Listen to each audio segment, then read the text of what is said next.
Good evening, everyone, and welcome to WANA Live, the reading series of the Writers Association of Northern Appalachia. I'm your host, Damian Dressick, and this is your other host, Christina Fasonic, broadcasting live from Wheeling, West Virginia, like usual. Tonight, I just got out of the pool, as you can tell, and I was running late. And I was saying before the show, I have entered this fundraiser thing for the American Cancer Society, and all of us swimmers out there are pledging to swim 15 miles in the month of July to raise money for the American Cancer Society. So I'm really excited, and that's where I was. I was trying to get in some extra laps to swim even harder and faster for that organization. So it's all good, but now I'm here with you and your hat. Yes, I will make sure, I will pledge to stay out of your way. That's your pledge to me, is you're going to move? To all swimmers, I'll just, Well, it's very, I'll stay out of the pool. It's very difficult to stop when you're swimming. The inertia, it's incredibly challenging to just stop swimming all of a sudden. You don't have a break. I think the inertia is in the pool. All right, so we've got a reader tonight. Yeah. Yes, we do. Would you like to introduce her? I would, in fact, like to introduce her tonight. We have Karen Knickerbocker. She's an internationally published writer, solo world traveler, and author of the chapbooks The Shedding Before the Swell from Dancing Girl Press and Next to Everything is Breakable from Finishing Line Press. She earned her BA in English from Westminster College and her MFA from Carlow University. Her poetry and essays have appeared in or are forthcoming from Poet Lore, Hobart, Portland Review, Levy Magazine, and the Analogies Voices from the Attic, Crack the Spine, Pennsylvania's Best Emerging Poets. She won second place in the micro non-fiction tournament and was a finalist in the Lumiere Review Poetry Contest. She currently lives in Pennsylvania, where she writes with the Mad Women in the Attic at Carlow University and co-curates Mad Fridays reading series. Wow, she is very industrious. Yes. Hi, Kara. Hi, Christina. Hi, Damian. It's great to be with you guys tonight. Thank you for having me. Well, I wanted to tell you, I just became a Mad Woman this summer. I'm taking my first Mad class, and I'm mentoring some Mad Women, and I'm being mentored by a Mad Woman. So I feel like I've just joined like this really, really awesome sisterhood of writers. So I'm so glad that you're on sort of representing that crew too. We've had some other Mads on too, so we're glad to have you. Yeah, I love the Mad Women. I will talk about them all day. I joined in, I think, 2015, and that was actually what jump-started everything. Me writing again. I didn't write for like 8 years, and joined the Mad Women, started writing again, started publishing. So yeah, it's such an supportive environment, and I just love everybody there. So I'm glad that you are a part of it, and I'm glad that you're enjoying it. Oh, yeah, it's even more than I expected. Mm-hmm. Yeah. I even think that's the first place I saw you read was a Mad Women reading with Jan Beatty at the White Whale Bookshop in Pittsburgh. Yeah. Yep. Wow. And I was like, wow, this is a terrific emerging writer. Love to have you on WANA Live. And it's so great. So we've managed to pull that together. Yes, thank you. All right, so what are you going to read for us tonight? So I have 4 poems. They're a bit shorter, but I'm going to read one from my first chapbook, and then I'll just move into some newer work. So awesome. We'll be back in a few minutes. Okay. All right. So I was thinking about what I would read tonight, and it's interesting because as much as I am drawn to this idea of home and finding home in my poems, I don't really write about the place where I was born and raised, the place that essentially shaped so much of who I am, with the exception of this poem. So this poem is about my hometown, Sagertown, Pennsylvania, and it is called French Creek Water Trail. Sometimes they surge through telephone wires or drip from the kitchen faucet my father couldn't fix. Memories of home are always moving. Streaming hot fudge down dairy aisle Sundays after soccer practice, sweat and sweet meeting for the first time. Or the pouring, moments after my mom says, "It's gonna rain, look at the cows laying down." Cruising by a farm past Highway 98 in a Chevy that still runs like the effortless flow of gossip in a one stoplight town. Population 997. They trickle into my nostrils, trace of wood chips, gasoline, the flood of burnt blackberry pancakes for breakfast. Sometimes they spill over, tears down cheeks after a punch from my older brother. But the swiftest circuit in Sagertown is French Creek, the blue vein that never runs off course, the one that separates the school from the dairy aisle, the one that George Washington sailed in 1753. My father told me never to swim there. His classmate drowned the Friday after high school graduation in an inner tube among friends, swallowed by a strong undercurrent. Population 996. The boy's mother still left the porch light on every night for 30 years until she got swept away too. That's why the river is muddied, not blue or forgiving. It is clouded with the bodies of a 12-year-old girl whose canoe buckled in June, and a 6-year-old boy, ever curious, that toppled into a whirlpool. 995, 994, 993. All were carried away, as my mother will be, and my father, my brother, though he'll put up one hell of a fight, and someday me, even with grass safe beneath my feet. So, of course, another thing that, to a certain extent, I guess, shapes or defines who we are is our name. And this poem is sort of a response to that, or maybe a challenge, challenging that.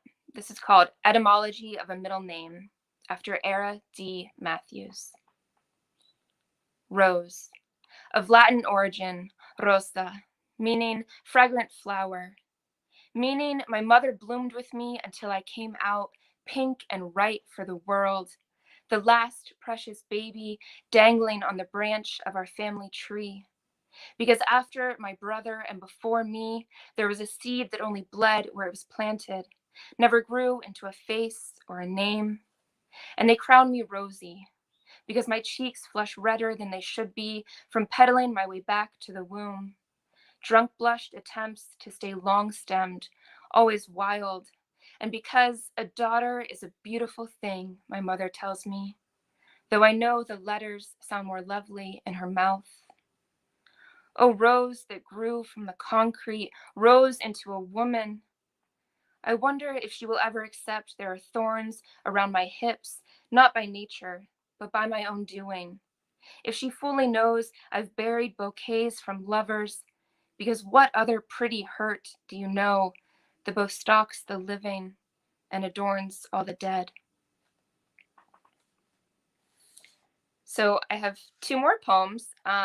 This next one does need a little bit of an introduction. In 2016, I had to undergo surgery to get a pacemaker put in. I was 25 at the time. I was healthy, obviously, young. And so it came as quite a shock to me. And I had a lot of really complicated emotions just surrounding the whole experience. And basically just like feeling like a stranger in my body, which is the first home that we really have. So as poets do, I wrote a poem about it. This is called Show Me How to Trace This. And if you had a map out of your body, where would it go? What is the point of exit you choose to leave yourself? I'd choose the wounds already claimed, the fried egg-shaped scar burned above my left knee, my crooked pointer finger like an almost question mark, or better yet, straight from the new titanium heart where a stranger sleeps at the wheel, keeping time. That slicing open drove me into questions I still can't answer. Like, where is the intersection of my own skin and all that hides underneath? How to steer away from the bump in the road that lives in my chest, unmake detours into strange tomorrows. Pulse lines are wires that got crossed along the way, and now I need a key to a home I've already lost. These blue veins were never roots that would carry me there.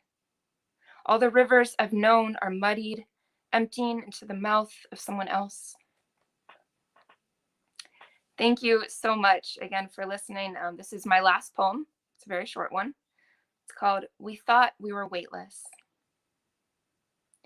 You carried a dead bird to me in the palm of your hands.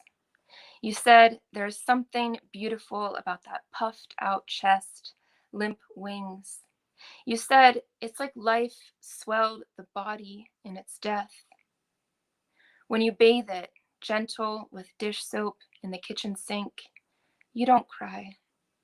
You hear the flutter of breath underwater. You think of music.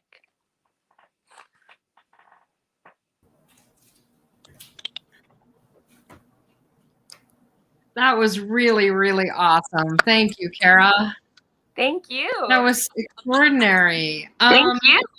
The thing I noticed, I especially when poets come on, I like to think about their work as individual pieces, but also sort of what's the thread that's going through these poems.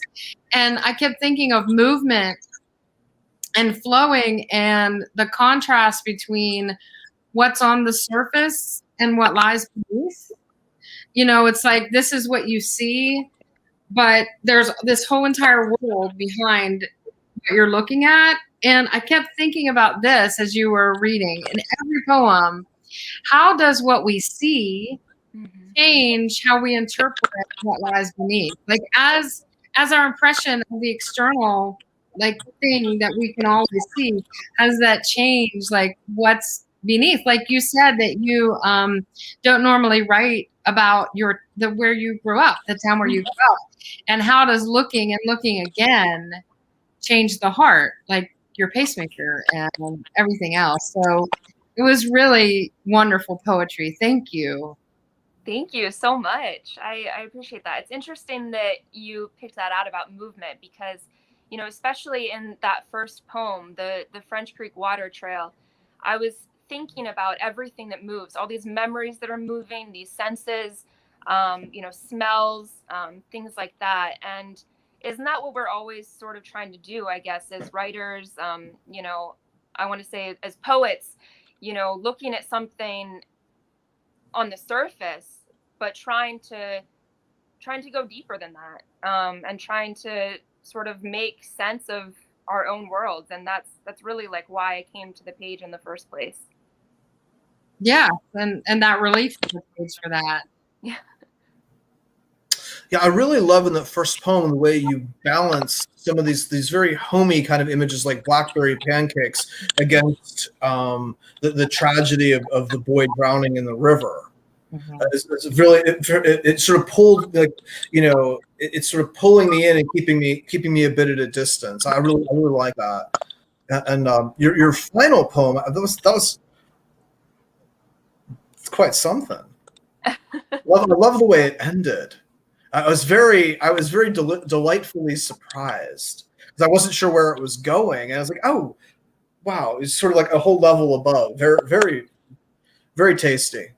It was very good, and I like this idea too of